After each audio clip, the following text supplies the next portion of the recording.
it was just a regular evening when I came home. The weight of the long day at work was still fresh, and my tired feet could feel every step as I climbed up to our small apartment on the third floor. The familiar scent of our home greeted me, and for a moment, I hoped for a quiet evening. But that hope was quickly shattered. As soon as I opened the door, I found Mark, my husband, lounging on the old brown couch. He had the remote in one hand and a half-empty beer in the other. The television was blaring some show or another, but Mark's focus shifted to me as soon as I stepped in. "Betty," he started, not even greeting me, "I want a pie tonight." I blinked in surprise. "Mark, I just got back from work and I'm really tired. Can we have it tomorrow instead?" He didn't look happy. "You're home now, aren't you? So make a pie. It's not that hard." I sighed. I remember my mother always said to be understanding and accommodating. But sometimes it felt like it was always me doing the accommodating. Nevertheless, I headed to the kitchen, deciding that making a pie might be the quicker route to peace. The apartment wasn't big, just a single bedroom, a living area combined with a dining space, and a small kitchen. I quickly gathered the ingredients, hoping to finish the pie as soon as possible. As I was rolling out the dough, Mark strolled into the kitchen. "Make sure it's apple, and none of that store-bought crust stuff." I nodded, not trusting myself to speak. We had store-bought crust, but I knew better than to use it now. I made the pie from scratch, just like he wanted. It took me a good hour to prepare everything. The aroma of the baking pie filled the apartment, and for a moment, everything felt cozy and right. I dared to hope that maybe, just maybe, this pie could be the start of a pleasant evening. But when the timer went off and I took the pie out, letting it cool on the counter, my hopes were dashed again. Mark was back in the kitchen, barely waiting for the pie to cool down before taking a big slice. After a few bites, his face contorted in displeasure. Without a word, he picked up the plate and threw the pie slice onto the floor, where it landed with a sad splat. "That was terrible," he spat out. I was stunned. All my efforts, all the care I put into that pie, and this was the reaction I got. Tears filled my eyes, but I tried to hold them back. "What was wrong with it?" I managed to ask. "Everything," he replied curtly. "You should know better." I didn't know what to say. I felt so small, so insignificant. The shattered pie on the floor seemed like a reflection of our relationship, broken and messy. Feeling defeated, I cleaned up the mess, the weight of years of unhappiness pressing down on me. It wasn't just about the pie, it was about everything. The lack of appreciation, the constant demands, the way Mark looked at me or didn't look at me. All of it. That night, I knew I needed a break. I couldn't stay in that apartment. I needed to be with someone who understood, someone who cared. That's why I turned to William, my brother. He had always been my rock. Grabbing my bag and leaving the mess behind, I decided to spend the night at his place. William's home was a cozy two-story building with a small garden in the front. I didn't even have to knock. He must have heard my car because he opened the door before I reached it, his face filled with concern. "Betty?" he started, pulling me into a comforting hug. "What happened?" Tears streamed down my face as I mumbled.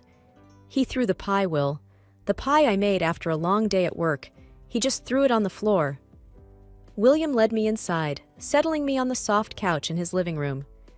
"Tell me everything," he urged, handing me a cup of hot tea. Sipping the warm drink, I began to recount the events of the evening. As I spoke, memories of the past also surfaced. "It wasn't just tonight, Will. It's been this way for years. I always thought things would change, that he would change. Remember when we first met at Jenna's party? He was so charming then." William nodded. "I remember. But Betty, people can put on a facade for a while, but their true colors always come out." "You know," I continued, "when we first got married, everything was great. We'd go on dates, laugh, talk for hours. But as the years went by, he changed, or maybe I just saw the real him." William's face tightened. "He didn't start off this way?" I shook my head. "No, we'd have our disagreements, but it was never like this. Over the years, he just became more demanding, more critical. I don't know when I started feeling like I was walking on eggshells around him." William sighed deeply. "You know, Mom and Dad had their issues, but Dad never treated Mom this way." "I know," I replied, tears forming again. I thought I could change him, make him see how hurtful he was being. But no matter what I did, it was never good enough. William looked at me seriously. "Betty, love doesn't work that way. You can't change someone who doesn't see a problem in their actions." I looked down, taking another sip of my tea. I remember when Mom and Dad would argue, but Dad would always apologize, always make up for it. Mark never does. There was a pause. Then William said, "Betty, you deserve better. Remember when we were kids? We promised each other we'd always be there. I'm here for you now. You need to think about yourself, your happiness." I nodded, taking in his words. The realization was growing within me. This wasn't the life I envisioned for myself. I deserved respect, love, and care. And it was clear I wasn't going to get that from Mark. "You're right," I finally admitted. "I can't keep living like this. It's time to make a change." William squeezed my hand. "I'll be with you every step of the way." The morning light filtered through the curtains of William's guest room. I stretched, feeling more rested than I had in a long time. The decision to divorce Mark had brought with it a mixture of relief and apprehension. Walking downstairs, I found William already up, making breakfast in the kitchen. "Morning, sis," he greeted with a warm smile. "Good morning," I replied, pulling up a chair at the dining table. He placed a plate of scrambled eggs and toast in front of me. "You need to eat. Big day today." I nodded, taking a bite. "I'm nervous, Will, but it's the right thing to do." He sat across from me, sipping his coffee. "It's never easy, but remember, you're doing this for yourself, and I'm right here with you." After breakfast, William drove me to the lawyer's office. As we parked, I took a deep breath, bracing myself for the steps ahead. Inside, we were greeted by Mrs. Harris, a stern-looking woman with sharp eyes. But as she spoke, her kindness shone through. "Betty, I understand this is a difficult time for you. My job is to guide you through the legal process and make sure your interests are protected," she said. "Thank you," I whispered, feeling grateful for her support. The meeting was long, filled with paperwork and legalities. Mrs. Harris explained everything patiently, ensuring I understood my rights and the process ahead. As the days turned into weeks, life became a whirlwind of appointments, meetings, and paperwork. Mark, to my surprise, remained silent throughout this time. He neither signed the divorce papers nor contested them. He simply seemed to have disappeared. This silence was unsettling. One evening, while sitting with William in his living room, I expressed my concerns. "It's strange, Will. Mark hasn't reacted at all. No calls, no messages, nothing. It's like he's vanished." William looked thoughtful. "It is odd, especially given how he was earlier, but maybe he realized his mistakes and wants to move on." "I hope so," I sighed, though a nagging doubt lingered. Life continued its pace. I started looking for a new place to live. I wanted a fresh start, a home where I could rebuild my life without the shadows of the past. After a few weeks of searching, I found a beautiful house. It was spacious, with large windows letting in plenty of light, a stark contrast to the dim apartment I had shared with Mark. I felt a connection the moment I stepped in. This was my new beginning. William was ecstatic when he saw the place. "It's perfect for you, Betty, a place to call your own." As we toured the house, I shared my plans with him. "I want to paint the walls light blue, maybe have some plants by the windows." He chuckled. "Always the planner. It sounds wonderful." Moving in was a joyous occasion. With the help of William and a few friends, the house quickly started to feel like a home. Every evening, after work, I'd return to my sanctuary, relishing the peace it brought. However, that peace was short-lived. One fateful evening, as I returned home, I found the front door ajar. A chill ran down my spine. Pushing the door open, I stepped in cautiously. The sight that greeted me was unexpected and alarming. There, in the living room, sat Mark. My heart raced as I took in the scene before me. Mark sat at my dining table, his belongings scattered around. A sense of violation washed over me. This was my space, my sanctuary, and he had invaded it. "What are you doing here, Mark?" I demanded, trying to keep my voice steady. He looked up, his face showing a mix of smugness and defiance. "Well, it's our house, isn't it? We're still married, Betty." "But I bought this house after we separated. It has nothing to do with you," I shot back. Mark sneered, leaning back in the chair. "Doesn't matter. As your husband, I have every right to be here." Just then, Anna, my au pair, walked in, her face flushed with embarrassment. "I'm so sorry, Betty. He showed me his ID and marriage certificate. He said he had every right to be here. I didn't know what to do." I sighed. "It's okay, Anna. This isn't your fault." Turning my attention back to Mark, I said, "You need to leave, Mark. This is my home, not yours." Mark chuckled. "Think again, sweetheart. I'll be staying here. And if you try to kick me out, I'll make sure to claim half of everything in our divorce." The audacity of his claim left me reeling. I felt trapped, cornered in my own home. But I couldn't let him see my fear. I needed to be strong. "Fine," I said, trying to sound calm. "Stay tonight. But tomorrow, I'm getting a lawyer, and we'll see who has the right to be here." Mark smirked. "Bring it on. I'm not going anywhere." Feeling defeated, I retreated to my bedroom, locking the door behind me. I needed to think, to come up with a plan. Grabbing my phone, I called William. "Will," I said, tears forming. "He's here, at the house. He says he has a right to it." William's voice was filled with anger and concern. "Stay calm, Betty. I'm on my way. We'll sort this out." Hanging up, I tried to calm my racing heart. Mark's sudden reappearance and bold claims had taken me by surprise. But with William by my side, I felt a glimmer of hope. Within minutes, William arrived. I heard the two of them talking in hushed tones downstairs.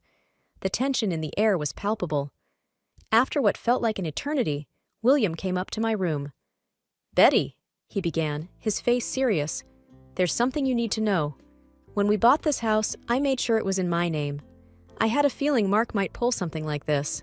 Legally, he has no claim to this property." A wave of relief washed over me. "Thank you, Will. I don't know what I would do without you." He hugged me. "We're family. We look out for each other." The next morning, armed with the property papers and William's unwavering support, I confronted Mark. Seeing the documents, he realized he had no ground to stand on. His smugness from the night before had disappeared. "This isn't over, Betty," he hissed as he left. Days turned into weeks.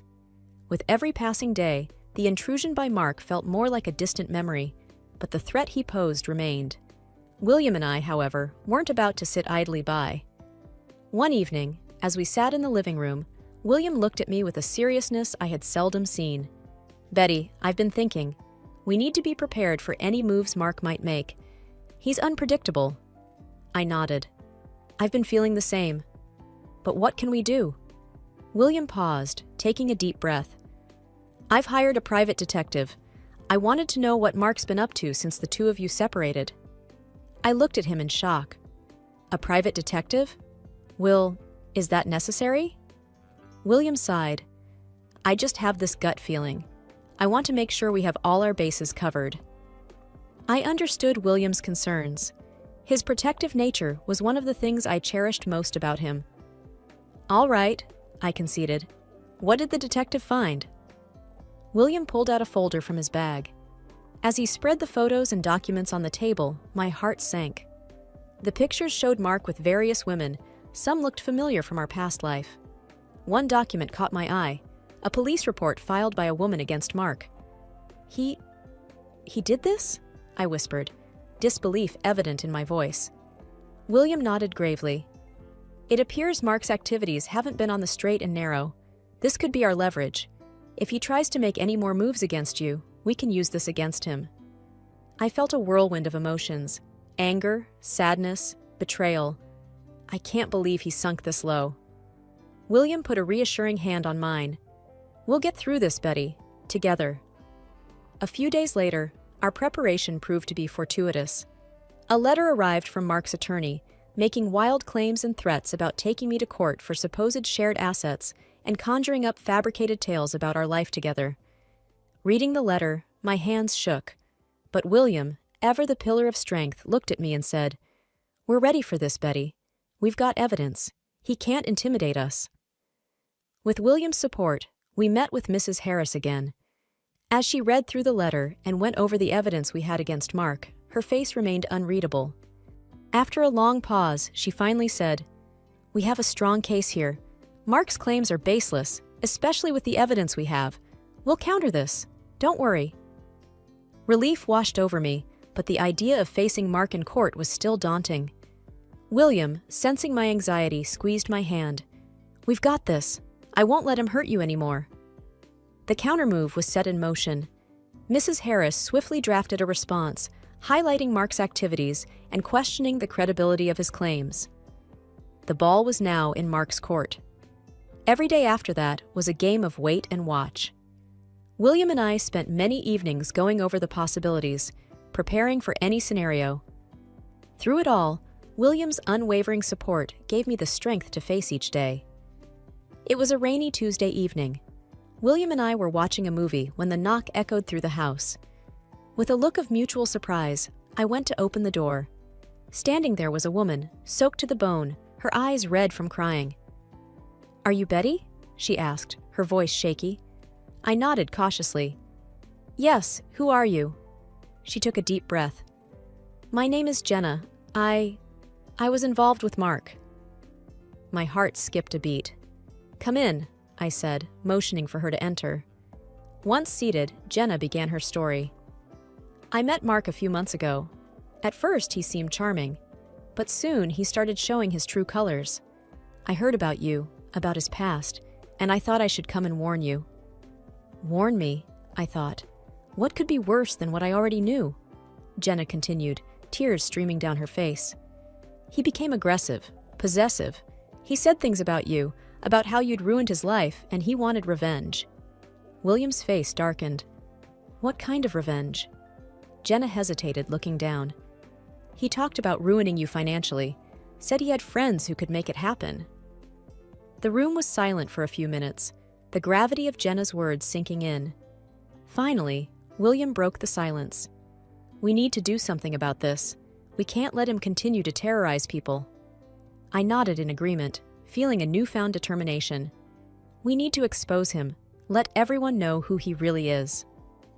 Over the next few weeks, with Jenna's help, William and I gathered more evidence against Mark. From his financial misdeeds to his numerous affairs, the depth of his deceit became apparent. It wasn't just me he had hurt. There were others, just like Jenna. With everything we had, William suggested we go to the police. It's time he faces the consequences of his actions. Walking into the police station, I felt a mix of fear and hope. Would they believe us? Would they take action? Detective Rogers was assigned to our case. As we laid out our evidence, he listened intently, occasionally asking questions. Finally, after what felt like hours, he spoke. "This is substantial evidence. We'll investigate further, but from what you've shown, it's clear that Mark has been involved in illegal activities." The next few days were a blur. The police acted swiftly, arresting Mark on multiple charges. The news spread, and soon, the monster I had once called my husband was unmasked to the world. Months passed after the revelation. With Mark behind bars, I should have felt safer. And while there was certainly a sense of relief, there was also the constant fear of what Mark's friends might do, those he had often bragged about, who he said would always have his back. One day, as I was returning from work, I noticed something odd. My mail was scattered all over the porch, and the front door looked like someone tried to tamper with it. Panic surged. Could this be one of Mark's allies? I immediately called William. "Will, I think someone tried to break in." "Stay calm," he replied, his voice firm. "I'll be right over." I waited inside my car until William arrived. Surveying the scene, he confirmed my suspicions. "It looks like an attempted break-in. We need to beef up your security." Over the next few days, William and I worked on improving the safety of the house, installing security cameras and an advanced alarm system. One evening, as we were testing the systems, the alarm suddenly blared. Rushing to the monitor, we saw a man skulking around the property. But before he could make any moves, the local police, alerted by the security company, arrived and apprehended him. I felt a rush of gratitude towards William. His foresight had prevented another potential disaster. The next day, Detective Rogers called. "Betty, we've got the intruder in custody. He claims he was sent by Mark, but we're still confirming the details." This confirmed my worst fears. Mark was still trying to control and hurt me, even from jail. Days later, I got a call from Jenna. "Betty, there's something you should know." She hesitated before speaking. "Mark's been reaching out to people from prison. He's been trying to spread lies about you." I gritted my teeth. "Thank you, Jenna. He won't get away with this." That evening, William had an idea. "Betty, we need to turn the tables. We've got evidence, Jenna's testimony, and a lot more. Let's go public." The next week, with the help of William's contacts, we scheduled a press conference. The media turnout was massive, with numerous reporters eager to hear my side of the story. As I stepped up to the podium, my heart pounded. "Hello, everyone. Today, I want to share my story, not just to expose Mark's cruelty, but to give hope to all those who've been in abusive relationships." I detailed everything, from our first meeting to the pie incident, to Jenna's revelations and the attempted break-in. As I spoke, the room was silent, every eye focused on me. When I finished, the questions began. "Do you believe Mark is still a threat?" I replied confidently. "Yes, but I won't let him or anyone else intimidate me any longer." Another reporter asked, "How do you feel about him now?" I paused for a moment. "I pity him. For someone to have so much hate, he must be truly miserable." After the press conference, the support was overwhelming. Messages poured in from all over, many from women sharing their own experiences. It was clear that by speaking out, I had ignited a movement. That evening, as I sat with William, I felt a weight lift off my shoulders. "Thank you, Will. Today, I took back my power." William smiled warmly. "You always had it, Betty. You just needed a little push." The next morning, William dropped by. "Got some news," he said, a glint in his eyes. "Remember the intruder?" I nodded, recalling the fear of that night. How could I forget? "Well," he began, "the court has sentenced him, and with all the evidence stacked against him, he'll be locked up for a long time." Relief washed over me. "That's good to hear." "And there's more," he continued. "Mark's been transferred to a high-security prison. With his recent antics and connections, he won't be coming out anytime soon." I hugged William tightly. "Thank you for everything, for being there when I felt alone." William smiled. "Family sticks together." Weeks turned into months, and life started to regain its rhythm. I reconnected with friends, started a support group for victims of abuse, and even began dating again. On my birthday, I held a small get-together. As I looked around at the faces, William, Jenna, my new friends, and old ones, I realized how far I had come. The wounds of the past were healing, replaced by the joy of new memories. Late into the night, as everyone left, William sat down next to me. "You've done well, Betty." I looked at him, tears glistening. "With a little help from my friends." He chuckled. "Always.